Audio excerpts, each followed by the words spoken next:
నమస్తే, welcome to V news Telangana. ముందుగా headlines.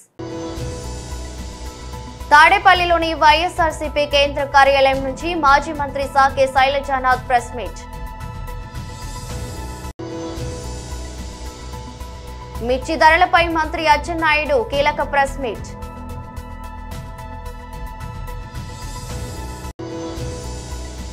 MLC ఎన్నికల ప్రచారంలో అధికారులకు ఈటెల వార్నింగ్.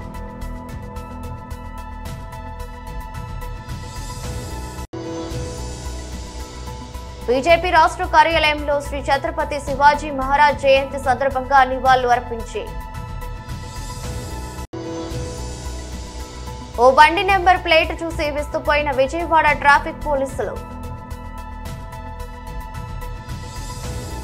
తాడేపల్లిలోని వైఎస్ఆర్సీపీ కేంద్ర కార్యాలయం నుంచి మాజీ మంత్రి సాకే శైలజానాథ్ రెడ్డి ప్రెస్ మీట్ నిర్వహించారు.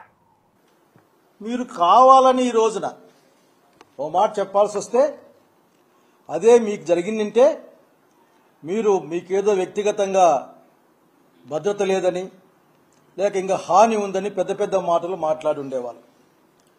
ఈరోజు మాజీ ముఖ్యమంత్రి Z+ కేటగిరీ భద్రత ఉన్న ఒక నాయకుడు రైతులతో మాట్లాడడానికి గుంటూరు వెళ్తే మీ కింద పనిచేసే లేకపోతే మీ యొక్క సూపర్విజన్లో పనిచేసే లా అండ్ ఆర్డర్ డిపార్ట్మెంటు అక్కడ చేతులు ఎత్తేసిందని చెప్పడం కంటే కూడా అక్కడ కనిపించకుండా పోయిన సంగతి దేన్ని తెలియజేస్తా ఉందని అడుగుతా ఉన్నాం. మీరు మాజీ ముఖ్యమంత్రి పట్ల మీరు ప్రవర్తించే తీరే అసలు ప్రజలు దాన్ని చెడ్డగా మాట్లాడుకుంటూ ఉన్నారు మిమ్మల్ని చూసి. ఇది మంచిది కాదని తెలియజేస్తా ఉన్నాం. అసలు మీరు ఏమనుకుంటున్నారో నాకు అర్థం కావడంలే. మీకు కావలసిన వాళ్ళ చేత 11 సీట్లని అట్లా ఇట్లా ఎద్దేవా చేయిస్తూ ఉంటారు. ఒక విషయాన్ని స్పష్టంగా చెప్పాలనుకుంటా ఉన్నాం. ఈ రాష్ట్రంలో జగన్మోహన్ రెడ్డిని మించిన బలమైన రాజకీయ నాయకుడు వేరెవరూ లేరు. దాదాపు 40% ఓట్లు కలిగిన పార్టీ ఇది. మీరు కూటమి పేరు మీద మీరు సేన వాళ్ళు అర్థ బీజేపీ అంతా కలిస్తే కూడా వచ్చిన ఓట్ల తప్పనిస్తే single largest that is strongest party ఉంటుంది వైఎస్ఆర్సీపీ రాష్ట్రంలో. నాయకుడు జగన్మోహన్ రెడ్డి గారు దాన్ని మీరు గుర్తించినా నిరాకరించినా సరే అక్కడికి హాజరైన అశేష జనవాహిని తెలియజేస్తుంది జగన్మోహన్ రెడ్డి గారి పట్ల ఆంధ్ర రాష్ట్ర ప్రజానీకానికి ఉన్న నమ్మకం ఏంది, భరోసా ఏందన్న విషయం పట్ల. నేను పోలీసు వాళ్ళని కూడా అడుగుతా ఉన్నాను. ఈ మధ్య అర్థం కావడం లేదు మాలాంటి వాళ్లకు. వ్యవస్థలు రాష్ట్రాల్లో పనిచేస్తాయి, వ్యవస్థలు పార్టీల కోసం పనిచేయం. వ్యవస్థలు పార్టీల కోసం పనిచేయాల్సి వస్తే అప్పుడు యూపీఎస్సీలో పెట్టుకోవాలి ఎగ్జామ్. తెలుగుదేశం పార్టీకి వీళ్ళు ఎస్పీలు వీళ్ళు ఐఏఎస్లని, అట్లా ఇంకొక పార్టీకి వీళ్ళు ఎస్పీలు ఐఏఎస్లని యూపీఎస్లో ఆ కాలం పెట్టి చేయించుకోవాలి. మీరు దయచేసి ఇప్పటికైనా మారమని కోరుతా ఉన్నాం. అనేక విషయాలు మాట్లాడాల్సి వస్తుంది. ఆ విషయాలన్నీ మాట్లాడడానికి సందర్భం కూడా కాదనుకుంటున్నా నేను. ఈ రోజున జగన్మోహన్ రెడ్డి గారు రైతులని పరామర్శించడానికి పోవడానికి మీకున్న ఇబ్బంది ఏందో నాకు అర్థం కాదు, కానీ అర్థం చేసుకునే ప్రయత్నం చేస్తా ఉన్నాం. ఎందుకంటే ఇప్పటికి కూడా రైతు పట్ల జగన్మోహన్ రెడ్డి గారు మిర్చి యార్డుకు పోతే తప్ప మీకు ఏమాత్రం కూడా గుర్తు లేకుండా ఇప్పుడు ఉత్తరం రాస్తారు, కేంద్ర ప్రభుత్వానికి రాసే ప్రయత్నం చేస్తారు. రైతాంగం మిర్చి ధరలపై మంత్రి అచ్చెన్నాయుడు కీలక ప్రెస్ మీట్ నిర్వహించారు. అధికారంలో ఉన్న ప్రతిపక్షంలో ఉన్న నిరంతరం ప్రజల పక్షాన పనిచేసినటువంటి వ్యక్తే నిజమైనటువంటి ప్రజానాయకుడని చెప్పి మనందరికి కూడా తెలుసు. గత 5 సంవత్సరాలు హ్యూజ్ మ్యాండేట్ వచ్చింది. 151 స్థానాలతో ఒక వ్యక్తి ఈ రాష్ట్రానికి ముఖ్యమంత్రి అయ్యాడు.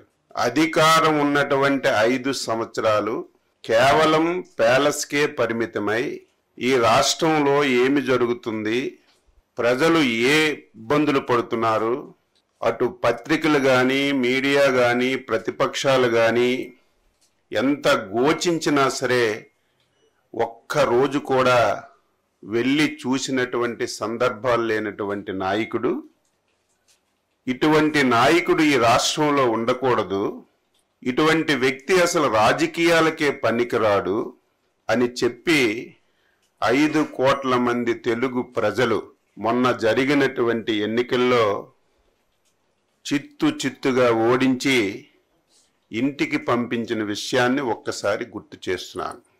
గెలుపు ఓటములు సహజం, ఒక రాజకీయ పార్టీకైనా ఒక వ్యక్తికైనా సహజం.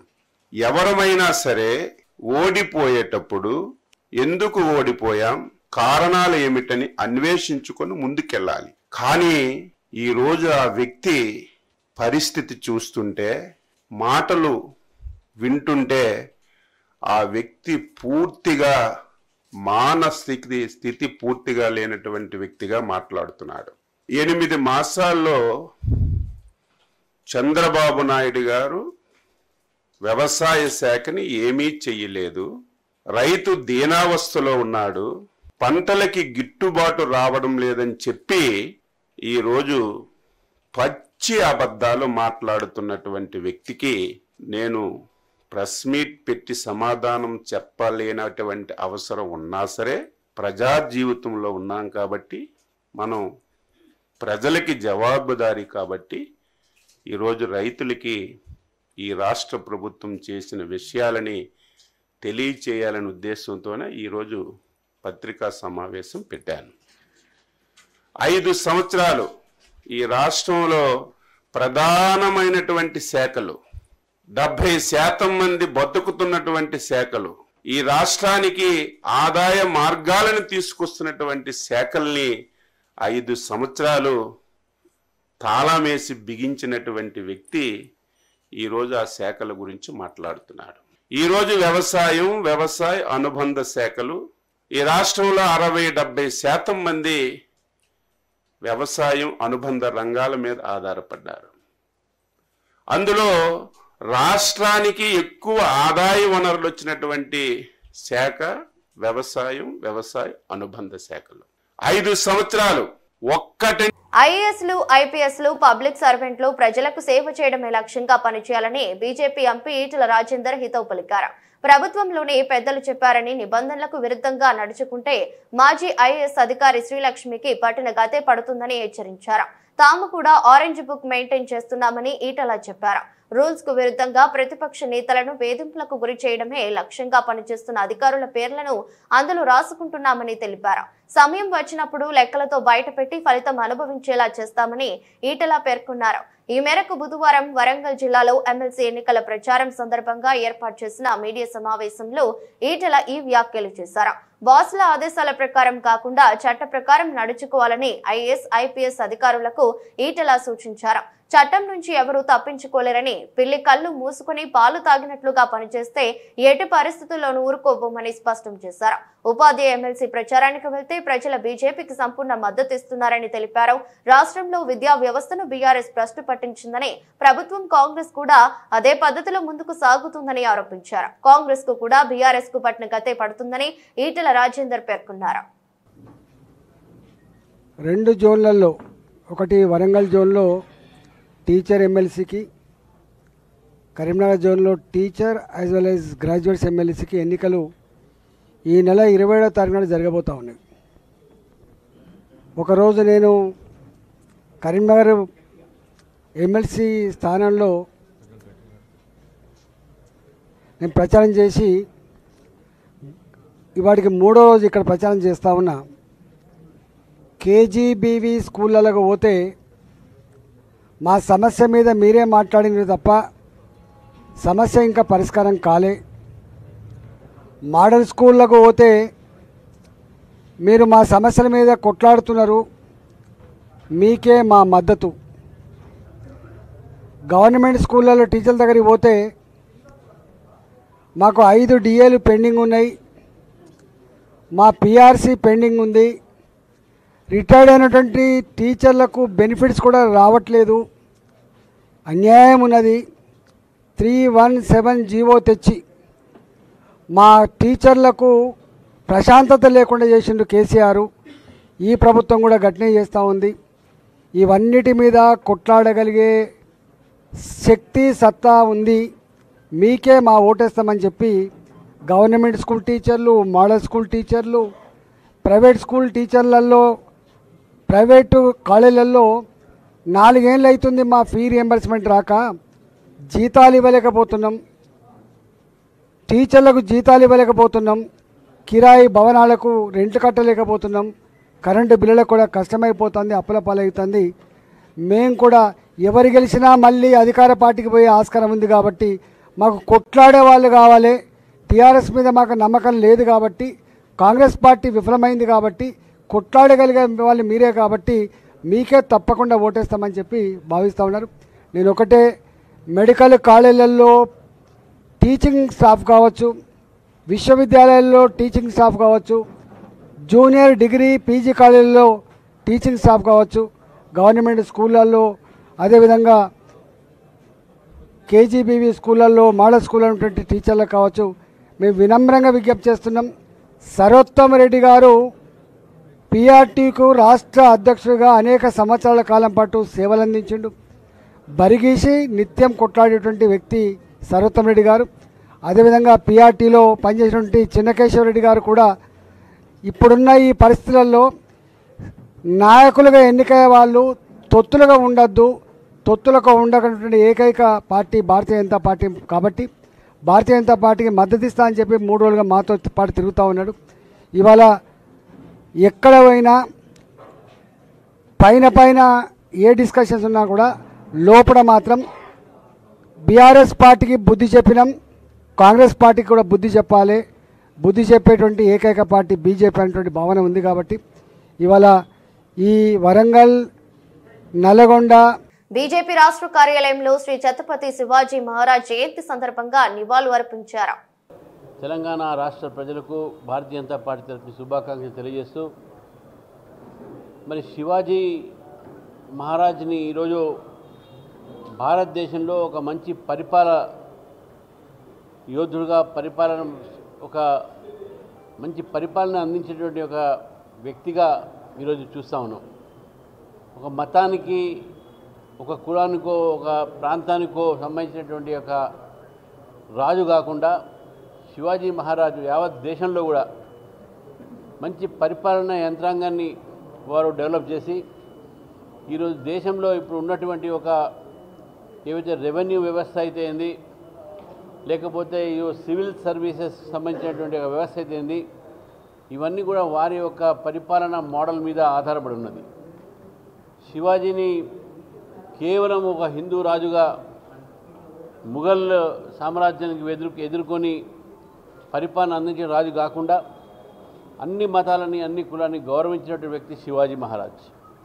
ఈ శివాజీ జయంతి సందర్భంగా మంచి పరిపాలన, అవినీతి రహితమైన పరిపాలన మన పరిపాలకులు చేయాలి, మన పాలకులు చేయాలని చెప్పేసి కూడా నేను ఈ సందర్భంగా కోరుతూ, మరి ప్రస్తుత రాజకీయ పరిస్థితుల్లో కూడా శివాజీ ఒక పరిపాలన మనకు ఆదర్శంగా, మనకు ఒక ఇన్స్పైరేషన్గా మిగులుతుందని చెప్పేసి కూడా తెలియజేస్తూ, మరి శివాజీ మహారాజుని మనం ఒక హిందూ రాజుగానే కాకుండా, హిందూ ఆరాధ్య పురుషుడే కాకుండా యావత్ భారతదేశం అన్ని కులాలు, అన్ని మతాలు కూడా గౌరవించేటువంటి వ్యక్తిగా వారిని ఈరోజు అందరం కూడా వారికి నివాళులు అర్పించాలని చెప్పేసిగా నేను కోరుతా ఉన్నాను. శ్రీ శివాజీ మహారాజ్ గారి యొక్క 395వ జన్మదిన శుభ సందర్భంలో యావత్ భారతదేశంలో ఉన్నటువంటి ప్రజానికానికి అందరికీ కూడా, ఇతర దేశాలలో ఉన్నటువంటి భారతీయులందరికీ కూడా నేను శుభాకాంక్షలు తెలియపరుస్తున్నాను భారతీయ జనతా పార్టీ తరఫున.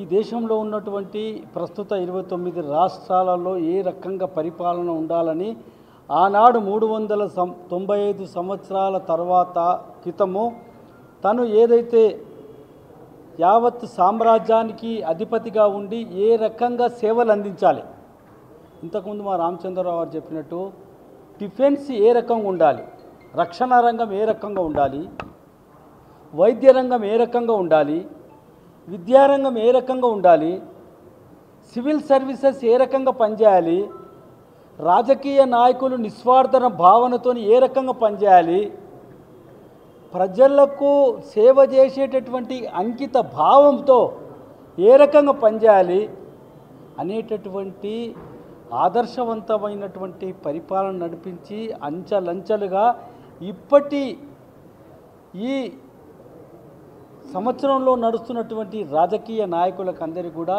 అందరు రాష్ట్ర ముఖ్యమంత్రులకు దేశ ప్రధాని కూడా ఈనాడు మన నరేంద్ర మోదీ గారు నడుస్తుంటే ఏ రకంగా శివాజీ గారే కనిపిస్తుంటారు వాళ్ళు. విజయవాడలో ట్రాఫిక్ పోలీసులు విధి నిర్వహణలో బండిని దానికి ఉన్న నెంబర్ ప్లేటును చూసి విస్మయానికి గురయ్యారు. ఆ బండి నెంబర్ ప్లేటుపై నెంబర్కు బదులుగా మాఫియా అని రాసి ఉంది. బెజవాడలోని ఓ సర్కిల్ వద్ద ట్రిపుల్ రైడింగ్ ను గమనించిన ట్రాఫిక్ పోలీసులు ఆ బండిని ఆపారు. నెంబర్ కోసం చూడగా మాఫియా అని రాసి ఉన్న అక్షరాలు కనిపించాయి. ఈ నెంబర్ ప్లేటు ఏంది తమ్ముడు, ఇన్షూర్డ్ బై మాఫియా అని రాసి ఉందేంట్రా, ఇదేం నెంబర్ ప్లేటురా, నేనెప్పుడు చూడలేదు, కొత్తగా ఉంది. ట్రాఫిక్ పోలీసు ఆశ్చర్యం వ్యక్తం చేశారు. మాఫియా అయిందిరా, ఏ మాఫియారా మీరు అంటూ ప్రశ్నించారు. అంతేకాదు బైక్ సైలెన్సర్ ను కూడా మోడిఫై చేసి ఉండటం గుర్తించారు. కాగా బైక్ ను ఇటీవలే వేరే వ్యక్తి నుంచి కొనుగోలు చేశారని, అయితే నెంబర్ ప్లేటును మార్చకుండా అలాగే ఉంచానని సదరు బైకర్ వెల్లడించారు. దాంతో ట్రాఫిక్ పోలీసులు అప్పటికప్పుడు ఆ కుర్రాన్ని ఇంటికి పంపించి నెంబర్ ప్లేట్ తెప్పించి అక్కడే రోడ్డుపైనే బండికి బిగించారు. దీనికి సంబంధించిన వీడియో ఇప్పుడు వైరల్ అవుతుంది. తాజాగా విడుదల చేసిన ఐసీసీ వన్డే బ్యాటింగ్ ర్యాంకింగ్స్ లో team India star player Shubman Gill అగ్రస్థానం దక్కించుకున్నారు. ఇటీవల స్వదేశంలో ఇంగ్లాండ్ తో జరిగిన 3 వన్డేల సిరీస్ ఈ యువ బ్యాటర్ అద్భుతంగా రాణించిన విషయం తెలిసిందే. ఆ అద్భుత ప్రదర్శన కారణంగా నెంబర్ 1 గా ఉన్న పాక్ స్టార్ ఆటగాడు బాబర్ ఆజమ్ ను వెనక్కి నెట్టి గిల్ అగ్రస్థానం కైవసం చేసుకున్నాడు. 796 రేటింగ్ పాయింట్లతో గిల్ నెంబర్ 1 ర్యాంక్ దక్కించుకోగా 773 రేటింగ్ పాయింట్లతో బాబర్ 2వ స్థానానికి పడిపోయాడు. గిల్ వన్డే క్రికెట్ లో నెంబర్ 1 ర్యాంకింగ్ ను దక్కించుకోవటం ఇది రెండోసారి. అటు గిల్ తర్వాత టాప్ 10లో 3 భారత ఆటగాళ్లు చోటు దక్కించుకున్నారు. టీమిండియా కెప్టెన్ రోహిత్ శర్మ 3వ స్థానంలో నిలిచాడు. అలాగే విరాట్ కోహ్లీ 6 ర్యాంక్ దక్కించుకోగా శ్రేయస్ అయ్యర్ 1 ర్యాంకు మెరుగుపరుచుకుని 9వ స్థానానికి ఎగబాకాడు. కాగా ఇటీవల ఇంగ్లాండ్ తో ముగిసిన 3 మ్యాచ్ల వన్డే సిరీస్ లో గిల్ అద్భుతంగా ఆడాడు. నాగ్పూర్ లో జరిగిన మొదటి మ్యాచ్ లో 96 బంతుల్లో 87 పరుగులు చేశాడు. కటక్ లోని బారాబతి స్టేడియంలో జరిగిన 2వ వన్డేలో 52 బంతుల్లో 60 రన్స్ బాదాడు. ఇక అహ్మదాబాద్ లోని నరేంద్ర మోదీ స్టేడియంలో జరిగిన ఆఖరిదైన 3వ వన్డేలో గిల్ సెంచరీతో అదరగొట్టిన విషయం తెలిసిందే. అలాగే అయ్యర్ కూడా 3 మ్యాచ్లలో వరుసగా 59, 44, 78 పరుగులు చేసి సత్తా చాటాడు. రేపటి నుండి పసుపు రైతుల రిలే నిరాహార దీక్షలు చేస్తామని పసుపు రైతులు వినోద్ రెడ్డి, వెల్మా ముత్యం రెడ్డి, నక్కల రాములు, వన్నెల గంగారెడ్డిలు ఆర్మూర్ మున్సిపల్ పట్టణ కేంద్రంలోని ప్రెస్ క్లబ్ భవనంలో ఆదివారం రోజు పాత్రికేయుల సమావేశం నిర్వహించారు. ఈ సందర్భంగా మాట్లాడుతూ రైతులకు పసుపు మద్దతు ధర 17,000 పెంచాలని, ప్రస్తుతం ఉన్న ధర 10,000 రైతులకు గిట్టుబాటు కావడం లేదని, రైతులకు పసుపు ధర పెంచి ఆదుకోవాలని ప్రభుత్వాన్ని డిమాండ్ చేశారు. 17 ఫిబ్రవరి రేపటి నుంచి 21వ తేదీ వరకు 5 రోజుల పాటు రిలే నిరాహార దీక్షలు ఆర్మూర్ అంబేద్కర్ చౌరస్తాలో శాంతియుతంగా నిర్వహిస్తామని తెలిపారు. ఈ రిలే నిరాహార దీక్షలకు పసుపు రైతులు పెద్ద ఎత్తున మద్దతు పలుకుతూ హాజరు కావాలని కోరారు. ఈ సమావేశానికి వచ్చిన పాత్రికేయ మిత్రులందరికీ స్వాగతం, సుస్వాగతం. ఈనాటి ఈ ముఖ్య ఉద్దేశం ఏంటంటే పసుపు మద్దతు ధర 17,000కై రైతుల నిరాహార దీక్షల గురించి ఉద్దేశము. రేపు ఉదయం 10 గంటలకు 11 గంటల 30 నిమిషాలకు అంబేద్కర్ చౌరస్తా వద్ద ఏసీబీ గారి అనుమతితో 5 రోజులు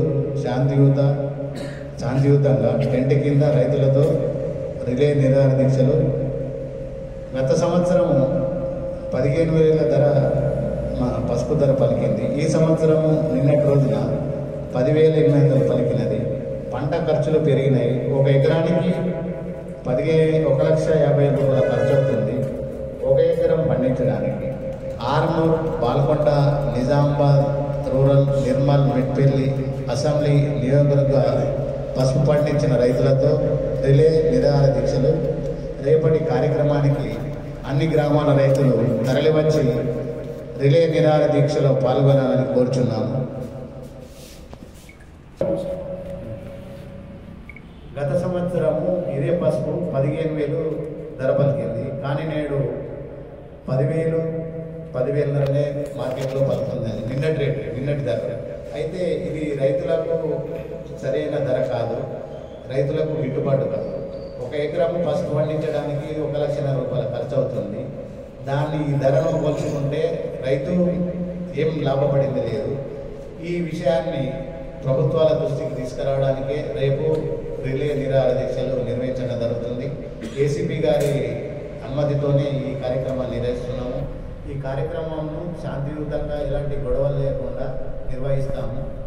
ధర్నాలు కానీ రాస్తారోకలు కానీ ఏమి లేవు. శాంతియుతంగా టెంట్ కింద రైతులు రిలే నిరాహార దీక్ష నిర్వహిస్తారు. తమ డిమాండ్లను ఎలక్ట్రానిక్ ప్రింటింగ్ మీడియా ద్వారా ప్రభుత్వానికి తమ డిమాండ్లను తెలియజేస్తారు. రేపు జరిగే కార్యక్రమానికి అన్ని గ్రామాల నుండి రైతులు పాల్గొని తమ డిమాండ్లను నెరవేర్చుకోవాలని ఈ వేదిక ద్వారా నేను రైతులను కోరుచున్నాను. నాగర్ కర్నూలు జిల్లాలో చారకొండ నుంచి కల్వకుర్తి వెళ్లే దారిలో ఉన్న సారంబండ తండా కరువు రోడ్డు దగ్గర యాక్సిడెంట్ హాట్స్పాట్ గా ఉన్నందున ఎలాంటి సూచనలు తీసుకోవాలని అనే దాని మీద కల్వకుర్తి డీఎస్పీకి మరియు వెల్దండ సిఐకి మరియు చారకొండ ఎస్ఐకి ఎలాంటి సూచనలు జాగ్రత్తలు పాటించాలనే దాని మీద దిశానిర్దేశం చేసిన నాగర్ కర్నూలు జిల్లా ఎస్పీ గైక్వాడ్ వైభవ్ రఘునాథ్.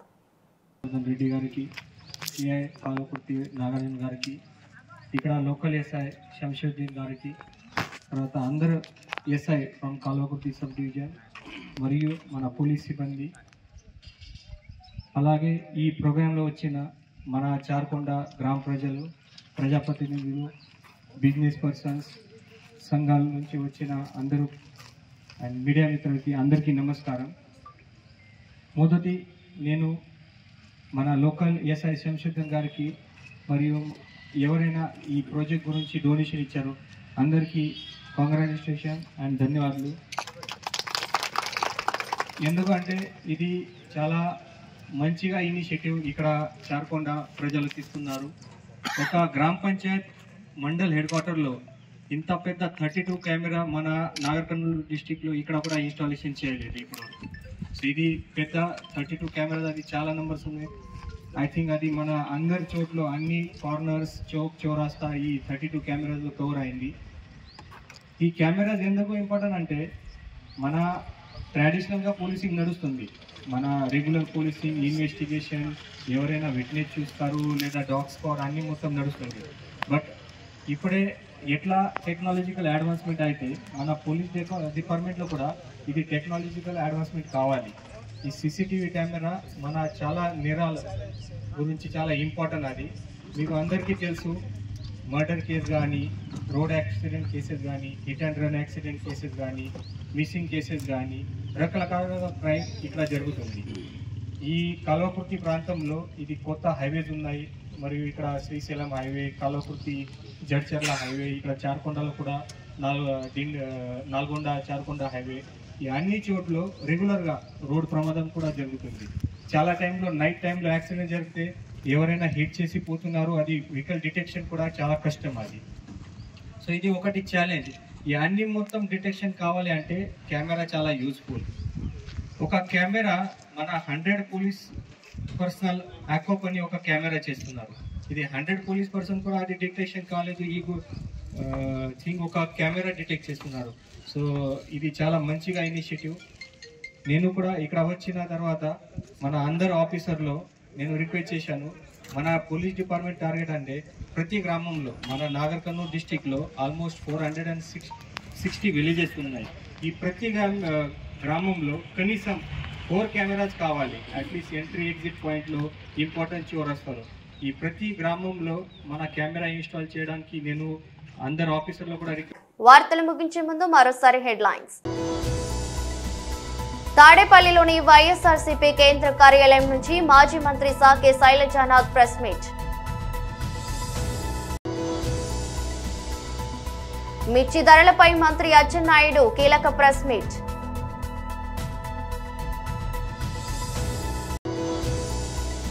ఎమ్మెల్సీ ఎన్నికల ప్రచారంలో అధికారులకు ఈటెల వార్నింగ్.